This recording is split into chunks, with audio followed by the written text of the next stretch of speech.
जो वहाँ से बात चली है कि 5 मेंबर बेंच था कि 7 मेंबर बेंच था।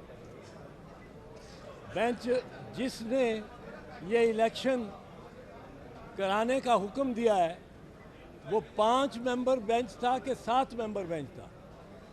ये इख्तरा जो निकाली है लॉ मिनिस्टर साहब और अटॉर्नी जनरल साहब ने कि ये 5 मेंबर नहीं थे, 7 जज थे। भाई वहाँ कमरे में 5 बैठे हुए थे। सुप्रीम कोर्ट के फैसले की पहली लाइन कहती है by a majority of 3 to 2। और जो 2 जज हैं उन्होंने ये नहीं कहा कि जनाब 2 हमारे फादिल बरादरन और भी बैठे हुए हैं, तो ये 7 मेंबर बेंच है। ये कंफ्यूजन जो क्रिएट की जा रही है जिसके बायस गवर्नर खैबर पख्तूनख्वा खुली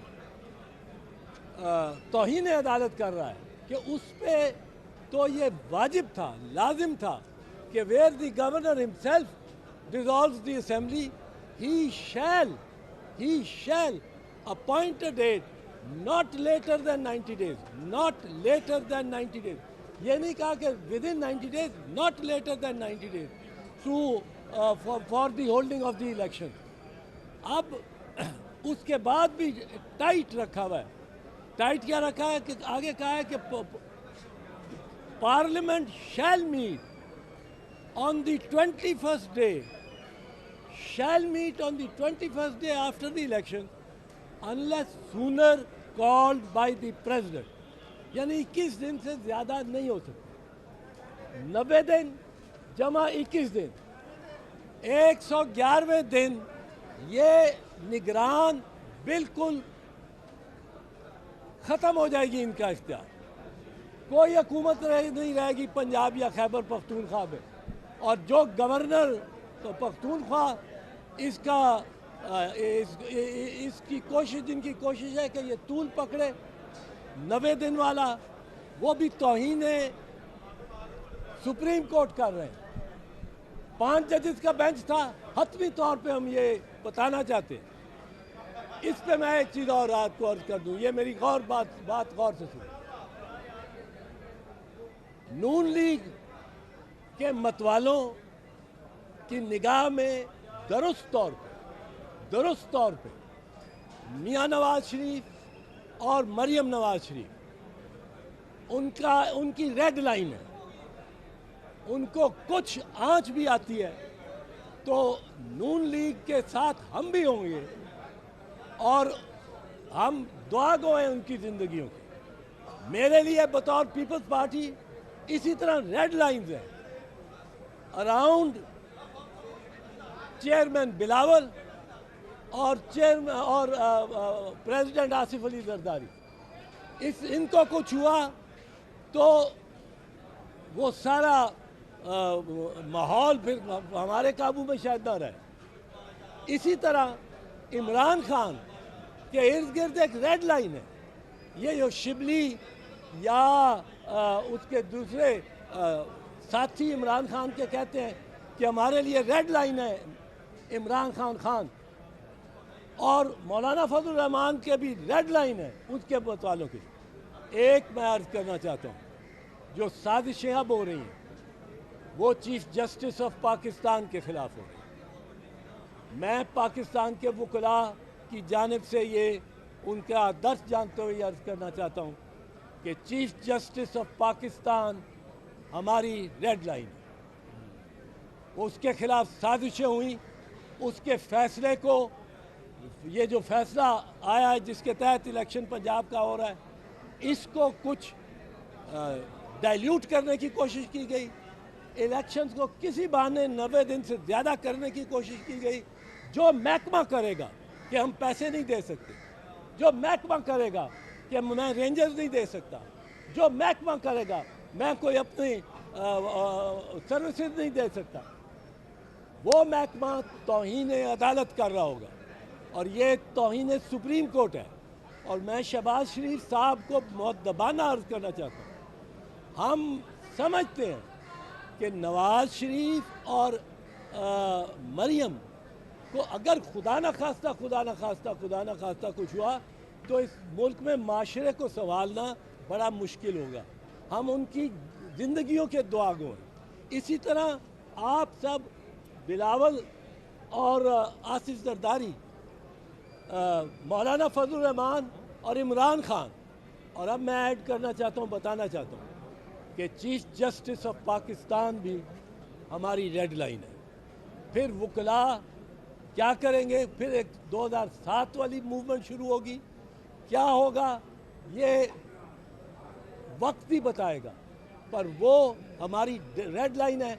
उनके अहकामात और सुप्रीम कोर्ट के अहकामात पे मन अमल करना लाजिम है। इलेक्शन कमीशन पे भी, हुकूमत पे भी, निगरान हुकूमत पे भी, और नीचे मातहत अदालतों को भी, और तमाम इंतज़ामिया।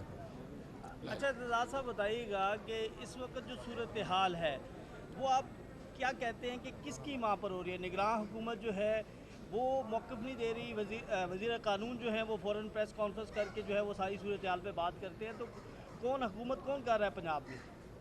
निगरान, ये जो आपने लॉ मिनिस्टर की बात की है, वो तो बड़ा अच्छा शाइस्ता आदमी शख्स है, पर मैं हैरान हूँ कि उसने ये किस तरह, जहाँ 5 जज बैठे थे वहाँ 7 कैसे बना दिए।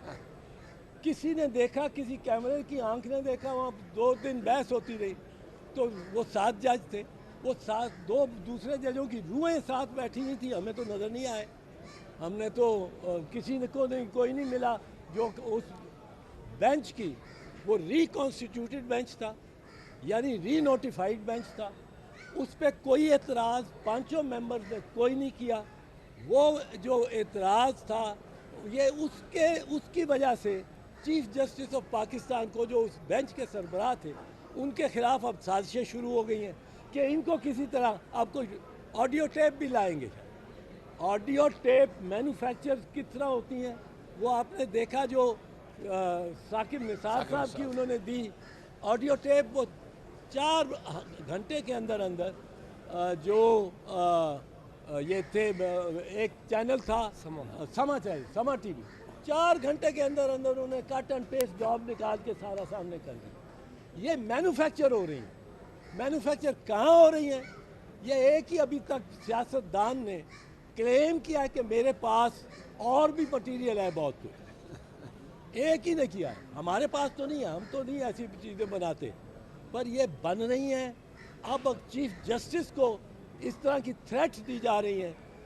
ये ऐसा मामला है जिसमें हम वकला पाकिस्तान के फिर अदलिया के साथ खड़े होंगे, चीफ जस्टिस के साथ खड़े होंगे। अंदर भी साजिश हो रही, अंदर भी सुप्रीम कोर्ट में शहबाज शरीफ प्राइम मिनिस्टर ने खुद कहा है कि 2 किस्म के जजेस हैं होंगे, एक जो मियाँ साहब के, मियाँ नवाज शरीफ के खिलाफ हैं, एक जो उनके हक में है। अब ये 2 ग्रुप जो हैं वो अंदर भी कशमकश चल रही है। ये अंदरूनी कशमकश हो या बैरूनी कशमकश हो, हमारे लिए, वकला के लिए रेड लाइन है chief justice of Pakistan. Maryam Bibi कहती हैं फ्राई पैन से वो कपड़े इस्त्री करती रही हैं जब उन्हें पाबंद सलासा रखा गया। और पीपल्स पार्टी और जो नून लीग है, बयानिया मिलता नहीं है। पीपल्स पार्टी जो है वो जमहूरियत की बात करती है और नून लीग जो है वो पुरतशद्दुद कार्रवाइयों पर यकीन रखती है। ये मरियम बीबी ने कहा है, उसने खुद कहा है कि पुरतशद्दुद। मैं तो नहीं, फ्राई पैन वाला नहीं, फ्राई पैन तो कहते हैं ना उससे कपड़े इस्त्री वो उसके साथ हमदर्दी है। जेल में बड़ा बड़ा दुख पहुंचाया जाता है हमारी जेलों में, और मरियम को यकीनन, वो हमारी बेटी है, बहन है, उसको यकीनन उधर अजियतें पहुंचाई गई होंगी। मैं कोई उसकी इसमें तरदीद करने को तैयार नहीं। उसने जेल काटी है, बहादुरी से काटी। वो अकेली आई रही है यहाँ, उसके भाई भागे रहे हैं, भगौड़े रहे हैं, और वो बहन और बेटी आके यहाँ, आज उसके जलसों में वो जान नहीं है, पर लंदन यात्रा से जाने से पहले उसके जलसों में बड़ी जान थी। और जान उसने डाली इसलिए थी कि वो हिम्मत करके आई थी, नज़र आ रहा था। पर अब उसका बयानिया गलत हो गया। अब उसका बयानिया जो है वो इलेक्शन ना हो पहले नवाज शरीफ को बरी किया जाए सारे इल्ज़ामात, ये डिक्टेट करके वो कह रही हैं। फिर एक सियासतदान को सजा दी जाए और उसको अंदर किया जाए। अब ये तो अदालतों के काम है, ये मरियम बीबी ने और मैंने नहीं फैसला करना, ये डिक्टेट नहीं किया जा सकता। कानून को अपना तकाजे पूरे करने चाहिए और इसमें जो और इसीलिए उनका अब बयानिया वो नहीं रहा, अब वो उनके क्राउड वो नहीं है, उतने बंदे नहीं आते, उनमें जोश वलवला नहीं होता जो पहले था। ये उनको सोचना चाहिए कि क्यों नहीं। सर